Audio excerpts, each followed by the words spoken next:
साल जनवरी में सरकार ने केंद्रीय कर्मचारियों के लिए 8वें वेतन आयोग यानी कि 8th पे कमीशन का ऐलान कर दिया है, जिसे 1 जनवरी 2026 से लागू किया जाना है। सरकार ने केंद्र सरकार के कर्मचारियों को इस तरह से एक बड़ी सौगात दे दी है। इसके तहत केंद्रीय कर्मचारियों को सैलरी बढ़ोतरी से लेकर कई सौगातें मिलने की उम्मीद है। इसमें बेहतर स्वास्थ्य सुविधा भी एक बड़ी सहूलियत है।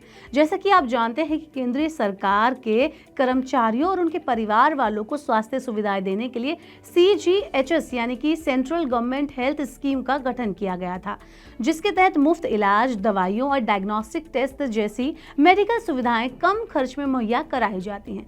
लेकिन अब 8th पे कमीशन के लागू होने के साथ ही इसमें भी तब्दीली की बात की जा रही है, जिसके तहत कर्मचारियों और उनके परिवार को और बेहतर हेल्थ केयर सुविधा दी जाएगी।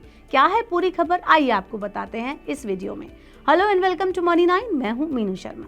दरअसल जब से जनवरी 2025 में केंद्र सरकार ने 8th पे कमीशन को बनाने की घोषणा की है, तब से लोगों को सिर्फ वेतन और पेंशन बढ़ाने का अनुमान है।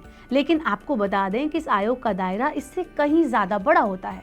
ये आयोग सैलरी, पेंशन, सरकारी भत्तों, सुविधाओं के साथ साथ कर्मचारियों को बेहतर स्वास्थ्य सुविधा भी देती है।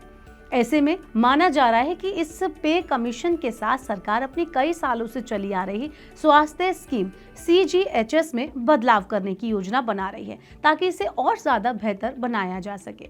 CGHS स्कीम में सबसे बड़ी कमी ये है कि इसकी पहुंच हर शहर और रीजन तक नहीं है। ऐसे में दूर दराज इलाकों में कई बार सरकारी कर्मचारी और पेंशनधारी इस सुविधा से वंचित रह जाते हैं।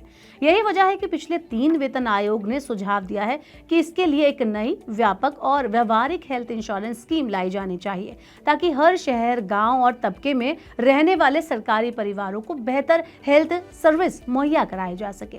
इसके लिए 6ठे वेतन आयोग ने कहा था कि इसके लिए एक ऑल्टरनेटिव हेल्थ इंश्योरेंस स्कीम लाई जाए, जिसमें कर्मचारी अपनी मर्जी से अपना बेहतर इलाज कराने की स्थिति में हो और वो अपनी मर्जी से हेल्थ इंश्योरेंस लें और तय प्रीमियम भर के इंश्योरेंस पॉलिसी का फायदा उठाएं।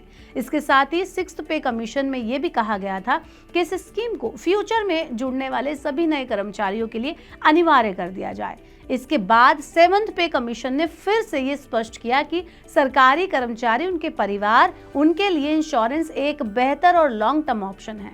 आयोग ने यह भी सिफारिश की कि CGHS से बाहर के पेंशनर्स के लिए जरूरी कर दिया जाए कि जो अस्पताल CS, MA या ECHS के तहत आते हैं, उन्हें CGHS में भी शामिल किया जाए, ताकि ये पेंशनर्स कैशलेस इलाज का भी फायदा उठा सके।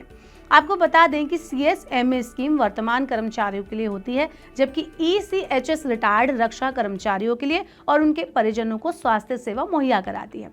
मीडिया रिपोर्ट्स के हवाले से खबर है कि स्वास्थ्य मंत्रालय CGHS को एक नई इंश्योरेंस आधारित योजना से बदलने की योजना बना रही है, जिसका नाम central government employ and pensioners health insurance scheme दिया जा सकता है। इसे insurance regulatory and development authority द्वारा रजिस्टर्ड इंश्योरेंस कंपनियों के माध्यम से लागू किया जा सकता है। हालांकि अभी तक सरकार की ओर से इस पर कोई भी आधिकारिक पुष्टि नहीं की गई है।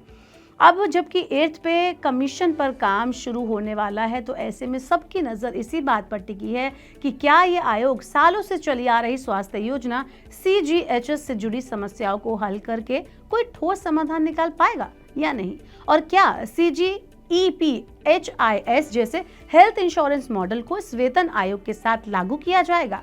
अब ये तो आने वाला अगला साल ही बताएगा, जब 8th पे कमीशन को पूरी तरह से लागू किया जाएगा। लेकिन अगर ऐसा होता है तो केंद्रीय कर्मचारियों को अपना इलाज बेहतर तरीके से कराने में बड़ी मदद मिलेगी। आपका क्या कहना है, आप हमें कमेंट बॉक्स में बता सकते हैं। और ऐसे और वीडियोस के लिए देखते रहिए मनी 9। इसके अलावा आप ऐसी और खबरों को पढ़ना चाहते हैं, खुद को अपडेट करना चाहते हैं, तो मनी 9 लाइव वेबसाइट पर जाएं, वहां आपको तमाम जानकारी मिल जाएगी।